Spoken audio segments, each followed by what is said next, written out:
Conflict in the Middle East remains on the boil. As of now, the Middle East has witnessed a major escalation in the tensions plaguing in the region. Iran has launched more than 180 ballistic missiles at Israel, targeting the Mossad headquarters in Tel Aviv as well as the city of Jerusalem. Now, this large-scale attack has heightened the fears of an all-out regional war. Up until now, the Iran proxies, the Hamas and the Hezbollah, were waging the war against Israel. With Iran's direct strike, which is the second in a span of mere 3 months, the situation is on the brink of spiraling out of control. Israeli Prime Minister Benjamin Netanyahu has vowed that Tehran will pay for raining down the missiles at Israel. The United States, too, has also reassured Israel of its ironclad support, warning Iran of severe consequences for its aggression. Meanwhile, the latest Israeli airstrike reportedly hit a Hezbollah rescue facility in central Beirut, killing at least 6 people. 3 missiles also hit the southern suburb of Dahiyeh, where Hezbollah chief Hassan Nasrallah was killed last week, triggering Iran to launch its largest missile attack yet on Israel after 8 Israeli troops were killed in Lebanon. Dr. S. Jaishankar, MEA, has now highlighted that India is concerned at the possibility of a broadening of the conflict. He has also stressed that the importance of the communication in the difficult times must not be underestimated, and that India is ready to contribute to the passing or the message of in the midst of the hostilities. In the light of this, we ask what's needed for the de-escalation. All right. Joining me at this point of time on the broadcast is Major General Sudhakar Ji, geopolitical expert, and my other guest Arvind Tejawat. Now on the broadcast, thank you for speaking to NewsX. I appreciate you both giving us your time on this very important issue that we are highlighting at this point of time. Major General Sudhakar Ji, first coming to you as with what I ended the brief of this information is that what exactly is the next step that we can look forward to for the de-escalation? To putting it briefly, what is needed for de-escalation is what we are in fact right now mulling our thoughts over. Simran, good morning. Thank you for getting me to your show, and compliments to you. Got my name and rank right today. So as far as the question is concerned, let me just give you a few issues. Some datum line. 5th November, elections of US. Very, very important. Kamala Harris rating is actually, skyrocketing for whatever you call it. Nasrallah having been neutralized, it is given a win-win kind of a flavor and a rising rating, political rating to Netanyahu. So his standing today is upbeat in Israel. Third thing I want to highlight is that today is 3rd of October and 7th October will be the first anniversary of the Hamas attack against the IDF for the Israelis. So these 3 days are very crucial as far as my military application is concerned, military science. Fourth point is that formation of some kind of alliance onto either side. It is not alone Israel and Iran who are the frontline states engaging with each other. There are many more who are into tacit support or backing up both the stakeholders significantly, not visible to the environment except for the US. And next point I would like to highlight, that is the last point, is the lack of geographical contiguity between Iran and Israel gives a different kind of a meaning and military science implication by virtue of the standoff machinery, the war machinery which Iran is equipped with. Many people are under the impression that Iran conventionally has got a superior combat ratio. No, it is not only by the size of the manpower or the armed forces. The kind of arsenal it has got, the wherewithal, if it is compared with the Israel quantum point of view may be having lesser, but look at the state of the art gadgetry, the technology thresholds. So all things put together, it puts Israel in a combat ratio, if I may say, comparative ratio in favor to Israel vis-a-vis that of Iran. So what does it bring me to answer your question? First and foremost thing, in my opinion, I would say that Netanyahu, being a military man, he would have actually templated his thought process in the following lines. I am also military general, short term, medium term, long term. The short term threat, as I see today, to Israel is to the safety and security of its citizens. Therefore, he'll do anything and everything to make sure that his people who have abandoned or moved out, displaced from the northern part of Israel or southern Lebanon, he gets them back to the area as soon as possible, for which a ground offensive, 10,000 of them have already mustered. They're marshaled there, south of the Blue Line. And some of them, I'm told, as per the good friends of mine, as also the open domain, because very limited the information is coming from Israel, but people who are on the UN mission and all, some kind of a cross-border activities have been undertaken by the Israeli Defense Forces across the Blue Line into the Lebanese area or to the buffer zone in order to neutralize the standing architecture or the infrastructure of the Hezbollah, from where they have the ability to launch standoff attack, as also launch the ground offensive, cross-border terrorism, like the way they did in 82, in 2000, in 2006. One. Number two, Israel, conceptually, this army has got a concept of, mowing the grass. They say you mow the grass, they have to keep maintaining time to time. So they're in the process of mowing the grass. So who are the threats they have to mow? The next threat I see are the Yemen, the Houthis, the Iraqi militia, who are not only a potential threat but genuinely a realistic threat. Then they have the Islamist jihadis. They are all mixed all around West Bank. Some of them are in Gaza, some of them are towards the northern part of Israel. Our viewers must understand Israel is not a big country. It is a country with a size of approximately, say, 470 kilometers north-south, and the width will be around 130, 140 kilometers at the widest point. So if this be the size of the country, all the command, control, coordination centers, they are well dug in, they are reinforced with the concrete, and natural until deliberately, something like what they did to neutralize Nasrallah. Unless such kind of a pinpointed, accurate weapon system is bombarded on the target, they will not have any losses or attrition. That much guarantee as a military man I can say. And see, look at the statistics of past 1 year. How many fatal cases in Israel have taken place? Barely, just about 1,000, 1,100 maybe. In case of Palestine or the Hamas side, the figure has gone beyond 41,000. So therefore, the Yemeni Houthis and the Iraqi militia, you have some elements towards the northern part of Iraq. They will come into play certainly. Most importantly, Simran, is the Syria is going to play a very vital role. So towards one side, we have Iran supported by Syria, Jordan, you have Lebanon, you have the Gaza, not counted because information is not flowing, West Bank to large an extent, and and Iraq, of course. To the other side, we have, along with the Israeli forces, you have UK, France, USA. These are committed, absolutely. They have no doubts, ambiguity. Their resources are already deployed in the Mediterranean, as also the Persian Gulf. The paracommandos of UK should have flown off last night only to be deployed into the conflict area. And so as France has also offered many significant components, notably, I would say UK, France and USA together, they have the wherewithal and means of Iron Dome to neutralize the missiles coming from Iran. Last but not the least, Simran, if you allow me, is that every missile which is fired from Iran, from the soil of Iran, has got a traversing time.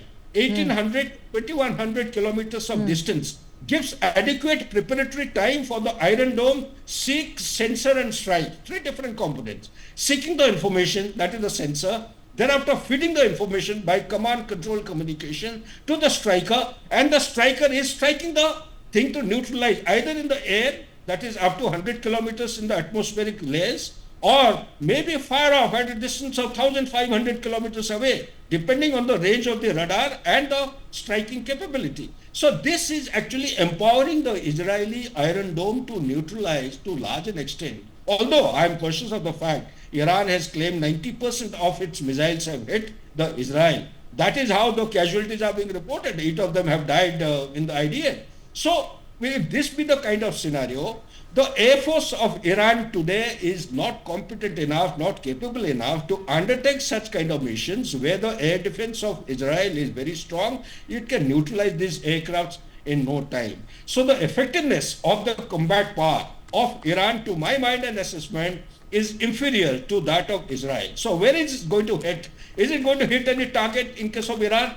I would say to a large extent the immediate threat, the short-term threats is to neutralize the terrorists who are an immediate threat to the existence of these civilians and the people of Israel, one. Number two, I would say that the top leadership, their primary aim of USA and all these allied forces is to ensure they are able to redeem the deficiency or the shortcoming of 1979 revolution. There is an intent, it is an invisible stated fact. The regime change is one of the central points. Whether they neutralize the top leadership or the middle rung or the low rung, they want to cut out this complete regime and bring back democracy at the earliest in Iran. This is my reading, Simran. If that is so, how do they do that? Do they carry out assassination or do they carry out the military operation the way they did against Nasrallah in Lebanon? So my take is that yes, standoff attack with the help of missiles, drones is one of the options. I personally feel that the aircraft, particularly the stealth series, F-35, they have enough number. US has got the aircraft carriers filled with all these kinds of aircraft, may be used, and also they may be armed with some kind of a missile system like, AQ-9 is a Predator drone. What they had done against in Afghanistan, in Kabul, against the Al-Qaeda, Al-Jairi, the leader of Al-Qaeda, similar kind of a weapon system may be used to assassinate the leadership. Second, what else are they looking at? They may be looking at, to my mind, Simran, nuclear plant. If Iran is a country worth its name, January, I think NewsX only had a deliberation on this in January itself. The anchor had summed up very beautifully that within 7 days, Iran has got the capability of making one nuclear bomb. Within a month, they have the capability of making minimum six nuclear bombs. So almost about 9 months have passed by, or 8 months. If Iran hasn't actually attained the status of nuclear bomb, then perhaps we are underestimating the capability of this oldest, they claim themselves to be the historically legacy, oldest civilization and Persian empire. All right. Okay, that's very well comprehended. In fact, that's having too many details, in fact, which we are going to focus on a little later. But at the same time, to also get in my other guest at this point of time, Arvind Tejawat, Major General has in fact put it out in a very detailed manner. But at the same time, when he is hinting at how in fact Iran's response has been at this point of time, it is just yesterday when Iran's envoy to UN has in fact now defended the strike, saying that in fact this was necessary and proportionate. The Iran's envoy to the UN, Amir Saeed, in fact had made these comments at the UNSC meeting, and at the very same time of when we're talking of the de-escalation, these comments are being made in contradiction when the world is talking in fact about the de-escalation, or at all it is going to help possibly achieve a peace pact. The Iran's envoy has in fact said to the UN that they were necessary and proportionate. So, Mr. Tejawat, what are your first comments on these statements? And a lot has been obviously been highlighted and said by Major General, in fact. And what I would like to understand from you at this point of time is the comments that are now coming from the Iran's envoy to the UN.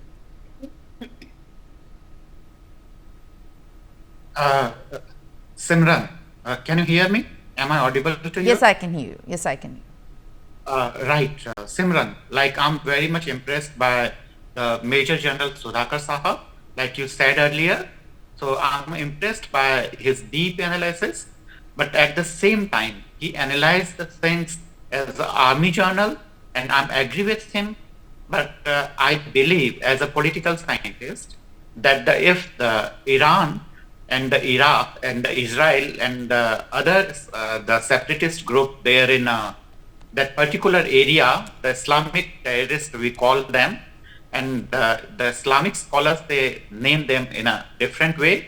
So I suppose it's not going to benefit India's interest over there, because India is looking forward to use the Haifa airport there. And if that particular region shall remain disturbed, then I suppose that our ambitions and the future, the goals will delay. India is going to conquer with China and getting willing to be a great economy in coming days. So in that case, if that particular region shall remain disturbed, then I suppose it's not in a favor of Indian national. At the same time, when Israel is doing an airstrike, then of course the Israel is in a beneficial position, and the other Islamic groups are lose a lot. I suppose more than 3,000 people have been killed during the time, and the mass killings is happening over there. And India is in not only the India, means all the nations there in UN are not supporting other than the US and their allies. So I suppose India is looking forward to settle down the situation and to reach at and I suppose the Israel has achieved its goal already. So it is right time to stop the war. It is right time to stop the war on Hezbollah and other Islamic, because there is no end, because it's an idea and the idea cannot be killed.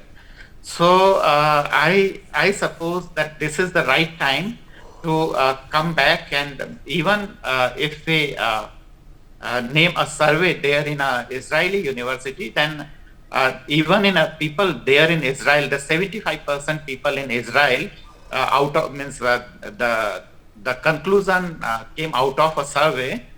So the 75% Israeli people are not in a favor of war, because they have lost their lives. So I think in that way, Simran. Yeah, so I Mr. believe Tejawat, that, all right, I can understand about the points that you have made critically about the role and the influence for India.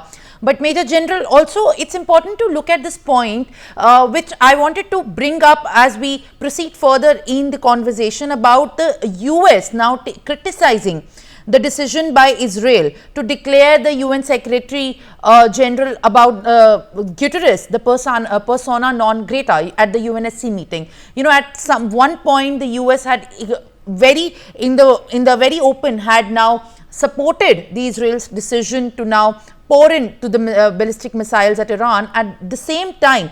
But at this decision that we can speak and talk about, the US has in fact criticized the Israel's decision. How do you find this, helping the situation at this point of time? And a lot has happened yesterday at the UNSC meeting. But one of the very key points is in fact the US criticizing the Israel's decision as far as this development is concerned. Is that question meant for me, Simran? Yes. Very interesting. I must compliment NewsX and you raising the most important and significant point. You see, we have to understand that the threat in 20th century was different from what we are experiencing now in 21st century. The Cold War 1.0 was a different ballgame, and Cold War 2.0 is a different ballgame. Yes, we did kickstart post disintegration of Soviet Union with the concept of unitary or unipolar concept. But soon we realized that unipolarity was losing its shin, and it's no harm calling spade a spade. It's a declining superpower. Doesn't mean the superpower has lost its mind. No, it will continue for another 50, 60, 75 years maybe. So having said this in the backdrop, I just want to flag one issue, that the transatlantic relationship based on which the existing architecture of global peace and harmony is based is losing its effectiveness. It has become totally defunct. As regards Mr. Arvind, I must compliment him the way he articulated and the highlights that he made. It is it is anybody's guess that US has been indulging. I'm sorry, Simran, I'm talking straight, like a soldier from my shoulder itself, firing the gun from my shoulder. You would have noticed that for quite some time, US has been found to be doing double talk. Many times. It is a strategy in international relationship. These are called strategic communications. Some communications are meant for a particular target audience. It could be the domestic. It could be because the elections are around the corner. Because they are also under pressure that stop this war, mindless war. The constituency, like Mr. Arvind brought out, 75% of the population of Israel, they do not want war. Same is the case. Why 75%? I mean, 95% of the people in USA today do not want war. So they are adequately under pressure. So therefore, this is called strategic communication, may be meant for the domestic constituency, may be meant to make their staying power as a declining superpower tenable in the world order. Maybe just to dissuade Israel, please scale down, don't cross the red line too high. It will turn out to be dangerous. It is, in fact, already, this is not political brinkmanship. Brinkmanship they did was in Afghanistan. Over here, these are all real dangers. We have crossed the threshold of nuclear. Let me tell you, I am in track 2. I am not supposed to disclose certain issues, but let me just give you a hint. Do you know that the Ukraine-Russia war, it is more than adequately proved that the nuclear threat as a deterrent has been called bluff? There is no longer the potential of nuclear power as a deterrence is no longer exists in the world. Do you know that Israel today has got such kind of equipment, state-of-the-art equipment, even if Iran uses nuclear bomb, done. Israel has got such kind of state-of-the-art equipment which will target, it doesn't have to fly any kind of AQ-9 drone or aircraft to neutralize individual targets, top leadership. It can do by very insignificant tiny insects. They go plant themselves on the forehead of the target they are looking for, carry out facial recognition, inject the gunpowder into the skull, through the skull into the brain and blast on the individual individually. This is the new concept of warfare coming on. This is called cognitive domain. Under the cognitive domain, which head it falls under, I don't know. I'm still studying as a student. I'm trying to find out. So therefore, they said that nuclear threat as a kind of a deterrence, it was there in Cold War 1.0, to some extent 2 decades of Cold War 2.0. It is no longer there. The technology has put in a very advantageous position. So therefore, to answer your question, Simran, I would say that anything is possible. Okay. And it is anybody's guess. But the need of the hour today, Simran, is what Mr. Narendra Modi did 2 days back or 3 days back. World is not prepared to continue with this conflict. It is having a telling impact on the livelihood of the common man of global south, global north, east and west. For more such videos, subscribe to the NewsX YouTube channel, hit the bell icon.